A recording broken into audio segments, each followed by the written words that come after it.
Well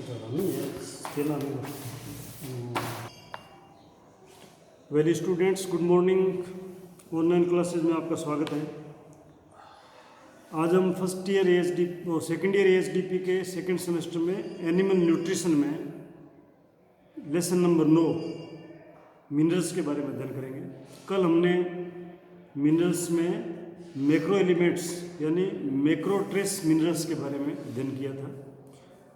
आज हम micro minerals यानी माइक्रो ट्रेस मिनरल्स उनका अध्ययन करेंगे, जिनकी आवश्यकता जो है वो कम मात्रा में होती है। इसमें माइक्रो एलिमेंट्स में सबसे पहला जो मिनरल है वो है आयरन। आयरन जिसको अपने आम भाषा में लोहा बोलते हैं, आयरन। तो ये आयरन जो है हीमोग्लोबिन के रूप में शरीर में 60 से 70% आयरन होता है। शरीर में 60 से 70% आयरन शरीर में हीमोग्लोबिन के रूप में होता है। यानी जितना आयरन शरीर में होता है उसका 60 से 70% जो है वो हीमोग्लोबिन के रूप में होता है। अब लोहा जो है, आयरन जो है वो किस किस चीज़ में मिलता है, यानी इसके संघटक क्या है जिसमें ये मिलता है आयरन, वो है ब्लड पिगमेंट में मिलता है। एक तो ब्लड पिगमेंट जो उसमें आयरन मिलता है, हीमोग्लोबिन में, मसल प्रोटीन में, मायोग्लोबिन में, मायोग्लोबुलिन, मसल प्रोटीन और मायोग्लोबुलिन और एंजाइम और साइटोक्रोम,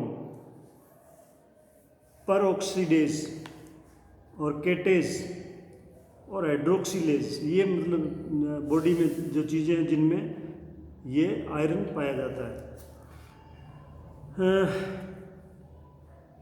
जो यकृत और प्लीहा यानी लीवर, पेंक्रियाज और किडनी में जो ये भंडारित होता है आयरन, वो फेरिटिन और हीमोसिड्रिन के नाम से भंडारित होता है। यानी फेरिटिन और हीमोसिड्रिन के नाम से आयरन जो है ये लीवर, पेंक्रियाज और किडनी में भंडारित होता है। आयरन जो रक्त के सीरम में, जो सीरम आपने पढ़ रखा है, सीरम कैसे निकालते हैं, जो लेबोरेटरी में आपको बता रखा है, प्रैक्टिकल जो करते हो प्रयोगशाला में, फिजियोलॉजी में। तो आयरन जो है वो ब्लड के सीरम में ट्रांसफेरिन नामक प्रोटीन के नाम से होता है। यानी ट्रांसफेरिटिन नाम का जो प्रोटीन है उसमें आयरन मतलब ट्रांसफेरिटिन नामक प्रोटीन के नाम से इसको आयरन जो है रक्त में, सीरम में पाया जाता है, जो आयरन को शरीर से एक भाग से दूसरे भाग में ट्रांसफ़र करने में काम आता है। अब ये तो इसके संघटक हो गए, ये कहाँ पाया जाता है, कितनी मात्रा में पाया जाता है। लेकिन अब इसके कमी के क्या लक्षण है, अगर ये मान लो बॉडी में कम हो जाए तो इसके क्या लक्षण है। दूध के अंदर आयरन जो है वो बहुत ही कम मात्रा में पाया जाता है, या आप कह सकते हो कि नहीं के बराबर होता है। दूध में आयरन जो है नहीं के बराबर होता है। अर्थात जो बच्चे केवल दूध पर आधारित होते हैं उनमें एनीमिया शीघ्र होता है। यानी सिर्फ आप उनको ये सोच के दे दो कि दूध पिला रहे हैं इसको, तो उसको एनीमिया हो जाएगा जल्दी, क्योंकि आयरन जो है वो दूध में नहीं के बराबर होता है। अब छोटे बच्चे जैसे पिगलेट, मतलब पिग्स के जो छोटे बच्चे हैं, उनको अगर आप सिर्फ दूध पिलाओगे माँ का तो उनको एनीमिया हो सकता है। इसलिए उसको ऐसी चीज़ें भी देनी पड़ेगी जिसके अंदर आयरन ज़्यादा मात्रा में होता है। फिर उनको न्यूट्रिशनल एनीमिया भी हो जाएगा। यानी डाइट से, जिसमें डाइट में अगर आयरन कम है, जो डाइट आप खिला रहे हो, तो उसको न्यूट्रिशनल एनीमिया हो जाएगा। ऑक्सीजन को स्थानांतरण करते हैं, ऑक्सीजन को जो सेल में ले जाने की प्रक्रिया है ऑक्सीजन को, वो अगर मान लो आयरन कम है शरीर में तो उसकी क्षमता कम हो जाएगी। ऑक्सीजन को सेल में ले जाने की क्षमता कम हो जाएगी। यानी ऑक्सीजन स्थानांतरण की क्षमता जो है वो कम हो जाएगी आयरन की अगर शरीर में कमी है तो। अब इसकी रिक्वायरमेंट क्या है? आयरन की रिक्वायरमेंट है, केटल जो है, गाय भैंस है, उसमें 500 milligram per day 400 KG body weight पर, यानी 400 केजी बॉडी वेट पर 500 mg देते हैं पर डे। और पोल्ट्री में 20 mg पर केजी डाइट देते हैं, यानी केटल में 500 mg पर 400 केजी बॉडी वेट पे पर डे देते हैं, और पोल्ट्री में 20 mg पर केजी डाइट, जो डाइट दे रहे हो आप उसको, उसमें 1 केजी डाइट में 20 mg आयरन होना चाहिए। इसके अनुपूरक यानी सप्लीमेंटेशन, या इसको आप आयरन को कैसा पूरा कर सकते हो, तो वो उसके लिए ज़रूरी है, उसको एक तो मीट में आयरन होता है, तो मीट खिलाना चाहिए, meat. Blood and fish meal, blood का जो मील बनता है, जब बुचर खाने में पशु को काटते हैं तो जो ब्लड निकलता है उससे मील बनाते हैं। और फिश मील, मच्छी खाने के बाद में जो बचता है बाई प्रोडक्ट, उससे मील बनाते हैं, तो उसे फिश मील बोलते हैं। लेग्यूम ऑयल सीड, जो दलहनीय फसलें हैं, दाल वाली फसलें हैं, उनके जो ऑयल सीड होते हैं, बीज या उनका ऑयल है, उसमें भी आयरन पाया जाता है। फेरस सल्फेट जो मेटल है उसमें भी आयरन होता है। और आयरन डेक्स्ट्रान, ये इंजेक्शन है, आयरन डेक्स्ट्रान के नाम से मिलता है, उसमें आयरन होता है। अगर आयरन की कमी हो तो फिर आयरन डेक्स्ट्रान के इंजेक्शन लगाते हैं, या फेरस सल्फेट साल्ट देते हैं उसको।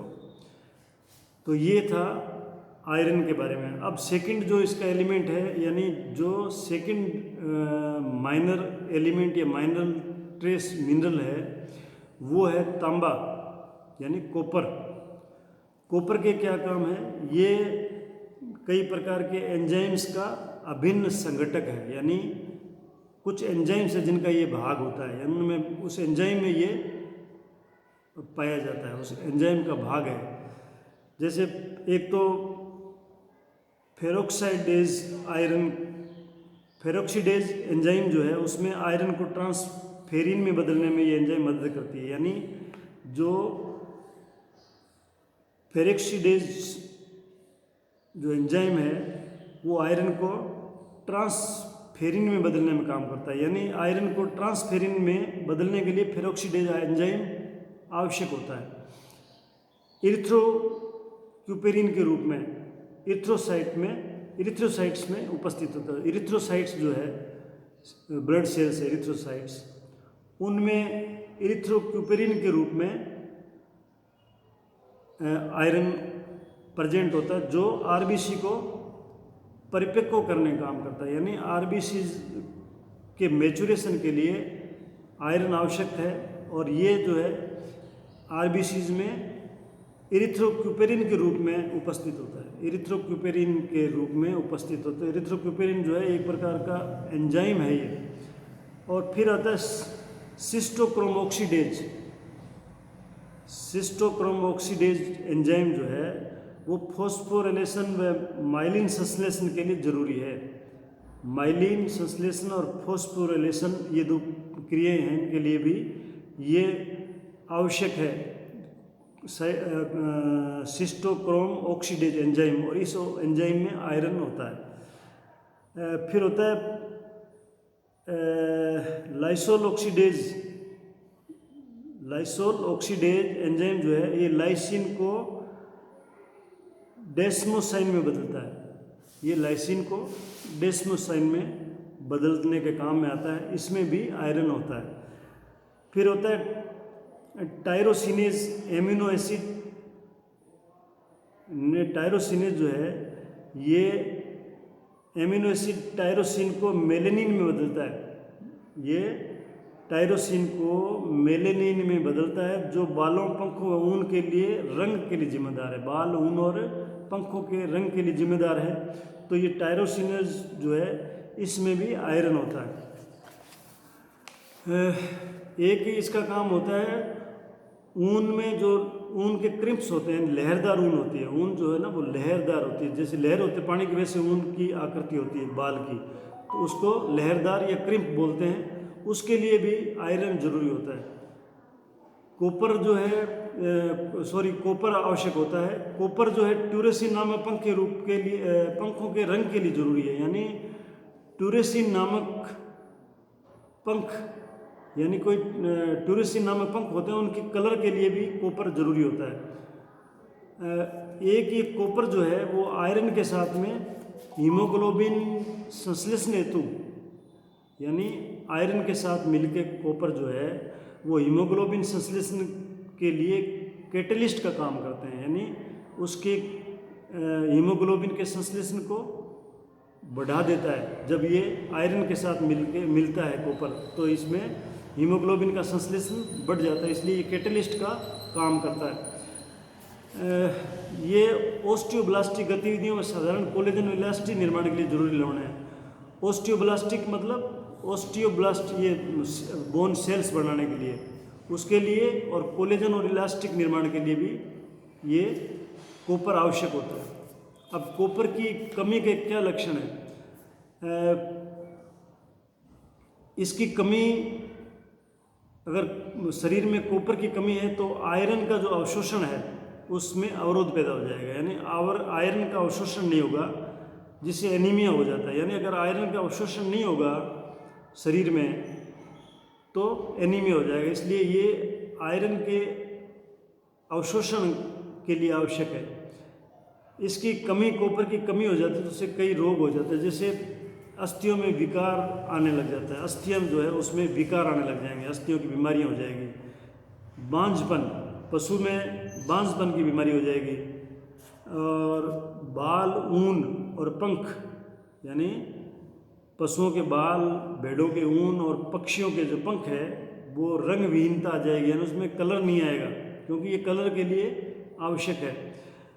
मेमनों में स्वेबैक और एंजुटिक एटेक्सिया और नियोनेटल एटेक्सिया नामक रोग हो जाता है, जो मांसपेशियों में असंतुलन हो जाता है। ये उस रोग से संबंधित है, मेमनों में मोस्टली होते हैं स्वेबैक और एंजुटिक एटेक्सिया और नियोनेटल एटेक्सिया। ये बीमारियां हो जाएगी अगर कॉपर की कमी है तो। अगर कॉपर की कमी है तो ऊन में लहरों की कमी हो जाएगी, जो लहर बनते हैं, क्रिम्स बनते हैं, वो ऊन में नहीं बनेंगे, जो कि आवश्यक होते हैं ऊन में। अकस्मात जो है सडनली अगर कॉपर की कमी है तो रक्त वाहिनियाँ जो है वो फट जाएगी, कहीं से रक्त वाहिनी फट जाएगी तो इसको बोलते हैं फॉलिंग डिजीज़। रक्तवाहिनी यानी ब्लड वेसल्स फट जाती है कहीं से तो उसको बोलते हैं फॉलिंग डिजीज़। और ये अकस्मात जो है क्यों फटती है? कॉपर की डेफिशिएंसी अगर है तो ये बीमारी होती है। और जो नर्वस सिस्टम है, सेंट्रल नर्वस सिस्टम, तंत्रिका तंत्र जो है, उसमें माइलिन का निर्माण नहीं होगा, माइलिन जो है उसका निर्माण नहीं होगा। और स्कोरिंग नामक रोग गोवंश में हो जाता है। स्कोरिंग जो बीमारी है गोवंश की, वो भी इसकी कमी से हो जाएगी। अब इसकी आवश्यक मात्रा क्या है? इसकी आवश्यक मात्रा जो रिक्वायरमेंट है इसकी फीड में, वो डेयरी केटल में 5 से 7 मिलीग्राम पर केजी राशन, जो राशन दे रहे हो आप उसमें 1 किलो राशन में 5 से 7 मिलीग्राम कॉपर होना जरूरी है। पिग में और पोल्ट्री में, पिग और पोल्ट्री में 10 मिलीग्राम पर केजी राशन, और शीप में 10 mg पर केजी राशन। ये इसकी मतलब रिक्वायरमेंट है, पशु को किस प्रकार से कितनी रिक्वायरमेंट होती है इसकी। और इसके सप्लीमेंटेशन है कॉपर के, कॉपर सल्फेट नीला तोता जो है वो इसका अनुपूरक है, यानी इससे इसकी पूर्ति होती है कॉपर सल्फेट से। लीवर मील, यानी जब पशुओं को बुचर खाने में स्लॉटर किया जाता है उसके बाद में जो उसके ऑर्गन, जो अलग अलग ऑर्गन की अलग अलग चीज़ें बनती है, तो उसमें लीवर से जो मील बनता है, लीवर पशु का जो है उससे जो मील बनता है उसमें भी कॉपर प्रचुर मात्रा में होता है। फिश मील, मच्छी से जो भोजन बनता है, पशुओं के लिए फीड बनता है, उसमें भी। और कॉटन सीड यानी बिनोले, जिसे कॉटन सीड का मतलब बिनोले, उनमें भी कॉपर प्रचुर मात्रा में होता है। अब तीसरा एलिमेंट है जिंक। जिंक जो है ये कई प्रकार के एंजाइम में जिंक होता है, जैसे कार्बोनिक एनहाइड्रेज, ये एंजाइम है जिनमें जिंक पाया जाता है। Carbonic anhydrase pancreatic carboxy peptidase और एल्कलाइन फोस्फेटेज और थाइमिडीन काइनेज, ये एंजाइम है जिनमें जिंक जो है ना वो पाया जाता है, यानी इनका पार्ट है। फिर कार्बोनिक एनहाइड्रेज, अभी जो इस जिनका आपने जिक्र किया था कि कुछ एंजाइम्स है जिनमें ये पाया जाता है, तो कार्बोनिक एनहाइड्रेज ये आरबीसी में मिलता है। ये एंजाइम जो है ये आरबीसी रेड ब्लड सेल में मिलता है और इसमें 0.3% जिंक होता है, इसमें 0.3% जिंक होता है तथा ये कार्बन डाइऑक्साइड को बाहर निकालने के लिए आवश्यक है। यानी ये कार्बन डाइऑक्साइड को जो बाहर निकालते हैं श्वसन क्रिया में, उसके लिए ये कार्बोनिक एनहाइड्रेज जो है ये एंजाइम आवश्यक है जिसमें जिंक पाया जाता है। जिंक कितना पाया जाता है? 0.3% जिंक होता है इसमें। कैल्शियम की अधिक उपस्थित मात्रा, यानी अगर मान लो शरीर में कैल्शियम की ज़्यादा मात्रा है, आवश्यकता से ज़्यादा मात्रा है, तो जिंक की मात्रा पर भी असर करता है। जो मतलब जिंक की जो मात्रा है उस पर कैल्शियम की मात्रा का भी असर होता है। अगर कैल्शियम की मात्रा ज़्यादा है तो आहार में जिंक की मात्रा भी अधिक होनी चाहिए। अगर मान लो भोजन में या फीड में कैल्शियम की मात्रा ज़्यादा है तो जिंक की मात्रा भी उसी अनुपात में ज़्यादा होनी चाहिए, नहीं तो जिंक की कमी हो जाएगी, नहीं तो जिंक की कमी हो जाएगी। अब इसकी कमी के लक्षण क्या है? कमी के लक्षण ये है, एक तो ड्वार्फिज्म है। ड्वार्फिज्म का मतलब है बोनापन। पशु है जो जिंक की कमी से बोने हो जाएंगे और घाव जो है देरी से भरेगा, वुंड हीलिंग जो है वो देरी से होगी। सेक्सुअल परिपक्वता में देरी आना, यानी पशु जो है वो ब्रीडिंग के लिए देरी से तैयार होगा। यानी अगर मान लो पशु को 2 साल की उम्र में परिपक्व होना चाहिए नए दूध होने के लिए या ब्रीडिंग के लिए, तो वो 2 की बजाय 3 साल लगाएगा। यानी उसमें जिंक की कमी अगर उसमें है तो उसमें परिपक्वता में देरी आएगी।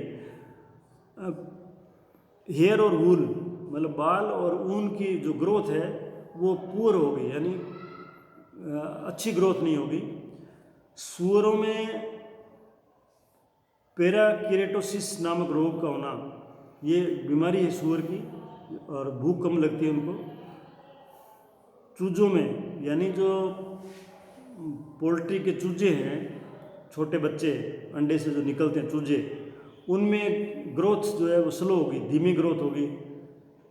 Shorten and thickened of long bone, जो उनकी लॉन्ग बोन है, पैरों की बोन्स जो हैं वो छोटी और थिक हो जाएगी, कमज़ोर होगी। उदाहरण में सोलन होक, यानी सोलन होक बोलते हैं जिसको, ये होक जो है वो सूज जाएंगे, ठीक है, तो ये बोन की डिजीज है। पुअर फेदरिंग, पंखों का विकास कम होगा, पंख जो है वो विकास कम होगा। लोअर हैचेबिलिटी, जो अंडे सेने की क्रिया है वो लो हो जाएगी, कम हो जाएगी। और एम्ब्रियोनिक एनोमलीज, यानी जो एम्ब्रिया है उसमें भी विकृतियाँ आ जाएगी। अब इसकी आवश्यक मात्रा यानी रिक्वायरमेंट इसकी क्या है? केटल में 30 mg पर kg फीड और पिग में 40 mg पर kg फीड, पोल्ट्री में 40 mg पर kg फीड, ये इसकी आवश्यकता है। अब इसकी सप्लीमेंटेशन कैसे पूरा करोगे आप लोग, इसकी पूर्ति कैसे करोगे? तो उसके लिए ये चीज़ें हैं जो इसको पूरा कर सकती है, यानी इनके अंदर जिंक जो है प्रचुर मात्रा में पाया जाता है। वो कौन कौन से? मीट मील है, फिश मील है, यीस्ट है, यीस्ट और मोलासेज। मोलासेज का मतलब है गुड़ का जो भाग बचता है, पीछे गुड़ निकालते हैं, वो मोलासेज है। और जिंक क्लोराइड और जिंक सल्फेट, ये मेटर है, पदार्थ है जिनके अंदर जिंक जो है प्रचुर मात्रा में होता है। और सनफ्लावर सीड ऑयल मील, सनफ्लावर होता है सूर्यमुखी का बीज जो है, उसका जो ऑयल मील है उसके अंदर भी ये प्रचुर मात्रा में पाया जाता है। तो ये आज हमने 3 माइनर एलिमेंट्स के बारे में अध्ययन किया। कल जो बाकी बच्चों को करेंगे। धन्यवाद।